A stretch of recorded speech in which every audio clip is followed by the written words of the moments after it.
पहली, ऐसी अपॉर्चुनिटी ढूंढिए जो कि बाकी ना ढूंढ सके। याद रहे कि आपका दिमाग वो देख सकता है जो बाकियों की आंखें भी नहीं देख पाए।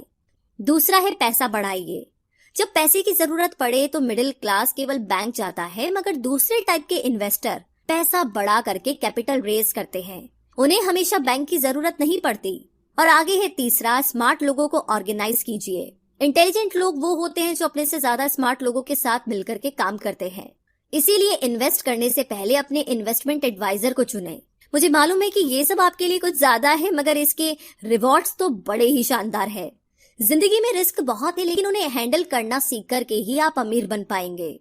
और इसी के साथ आगे है पांचवा प्रिंसिपल, सीखने के लिए काम करे, पैसे के लिए नहीं। तो बात ऐसी है कि एक बार एक जर्नलिस्ट ने रॉबर्ट का इंटरव्यू लिया था। रॉबर्ट उसके आर्टिकल पहले भी पढ़ चुके थे और उस जर्नलिस्ट के लिखने के स्टाइल से बहुत ही प्रभावित थे। इंटरव्यू जब पूरा हुआ तो जर्नलिस्ट ने रॉबर्ट को बताया कि वो एक मशहूर लेखिका बनकर उनकी ही तरह एक दिन फेमस होना चाहती है। तो रॉबर्ट ने उससे पूछा, तो ऐसा क्या है जो उन्हें मशहूर होने से रोक रहा है? इस सवाल के जवाब में उस जर्नलिस्ट ने कहा, उनकी जॉब आगे नहीं बढ़ पा रही है। इस पर रॉबर्ट ने सुझाव दिया कि उस जर्नलिस्ट को कोई सेल्स क्लास ज्वाइन कर लेनी चाहिए। जर्नलिस्ट ने बताया कि उनकी एक दोस्त उन्हें पहले ही ये ऑफर दे चुकी है, मगर उन्हें ये छोटा काम लगता है। वो ये भूल गई थी कि रॉबर्ट खुद कभी सेल्स स्कूल जा चुके थे। तो इस बात का पॉइंट ये है कि अगर आपके पास कोई टैलेंट है जिसके दम पर आप कुछ पैसा कमाना चाहते हैं, तो आपका टैलेंट काफी नहीं होगा, क्योंकि उस टैलेंट को कैसे भुनाया जाए, जब तक आप ये बात नहीं जानते, आपका टैलेंट यूं ही बेकार है। जब तक आप उसे लोगों के सामने पेश करने का हुनर नहीं सीख जाते, आप कुछ नहीं कमा सकते। तो बेचने की कला सीखने में कोई शर्म की बात नहीं है। किसी भी सेल्समैन को इसके लिए शर्मिंदा नहीं होना चाहिए। एक जो सबसे बड़ा फर्क अमीर डैड और गरीब डैड के बीच में था, वो ये कि गरीब डैड हमेशा नौकरी की चिंता करते थे कि जॉब हमेशा सिक्योर रहे, क्योंकि एक सेफ जॉब ही उनके लिए सब कुछ थी। जबकि अमीर डैड हमेशा सिर्फ और सिर्फ कुछ सीखने पर जोर देते थे। अमीर बनने के लिए आपको बहुत कुछ सीखना पड़ेगा।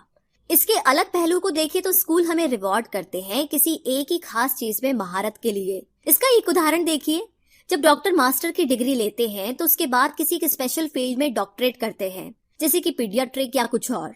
मतलब एक छोटे से विषय पर उन्हें बहुत पढ़ना पड़ता है उस फील्ड में महारत के लिए, और यही उनका रिवॉर्ड होता है।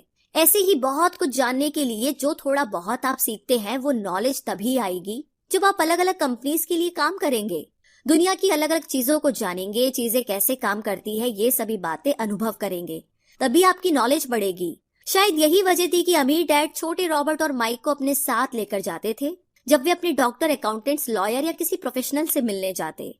जब रॉबर्ट ने मैरीन कॉर्प्स ज्वाइन करने के लिए अपनी हाई पेइंग जॉब छोड़ी, तो उसके गरीब मगर पढ़े लिखे पिता समझ नहीं पा रहे थे कि रॉबर्ट ने ऐसी शानदार नौकरी क्यों छोड़ी। वे एक अलग तरह से इस फैसले से सख्त निराश हुए। रॉबर्ट ने उन्हें समझाने की हर मुमकिन कोशिश की कि उनका ऐसा करना क्यों जरूरी था, मगर उन्हें तो ये बात हजम ही नहीं हो रही थी। रॉबर्ट ने उन्हें कहा कि वो सीखना चाहते हैं कि खुले आसमान में कैसे उड़े। उन्हें जानना था कि वर्कर्स की टीम को कैसे हैंडल किया जाए। किसी भी कंपनी को अपने बलबूते पर चलाना कितना मुश्किल काम है। रॉबर्ट ये सब सीखना चाहते थे। वियतनाम से लौटने के बाद रॉबर्ट ने अपनी जॉब से रिजाइन कर दिया और जेरोक्स कॉर्प्स को ज्वाइन कर लिया। उन्हें ये नौकरी किसी फायदे के लिए नहीं चाहिए थी। वो इतने शर्मीले थे कि किसी को कुछ भी बेचने के ख्याल से ही उन्हें पसीना आ जाता। अपनी इसी कमी को दूर करने के लिए उन्होंने जेरोक्स के सेल्स ट्रेनिंग प्रोग्राम की शिक्षा ली। इसके बाद रॉबर्ट ने खुद अपनी कंपनी की शुरुआत की और अपना पहला शिपमेंट भेजा। वे अगर इसमें नाकामयाब रहते तो पक्का दिवालिया हो जाते, लेकिन उन्होंने ये रिस्क लिया और अपने अमीर डैड की सीख को याद रखा कि बेशक आप 30 की उम्र से पहले दिवालिया होने का रिस्क ले सकते हो, क्योंकि इस उम्र में आपको रिकवर होने का मौका भी मिल जाता है। ज्यादातर एम्प्लॉय अपने वर्कर्स को इतना तो पे करते हैं कि वो काम छोड़कर ना जाए, और ज्यादातर वर्कर भी जी फाड़ करके इसलिए मेहनत करते हैं कि वे काम से निकाले ना जाए। इसीलिए तो उन्हें सिर्फ अपनी सैलरी और कंपनी से मिलने वाले फायदों से ही मतलब होता है। इस सोच के साथ उनके कुछ साल तो बढ़िया गुजरते हैं, मगर ये लंबे समय तक काम नहीं करता।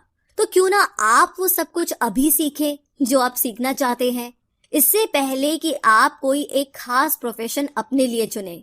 क्योंकि अगर एक बार आपने अपना प्रोफेशन चुन लिया तो आप हमेशा के लिए उसी में बंद कर रह जाएंगे।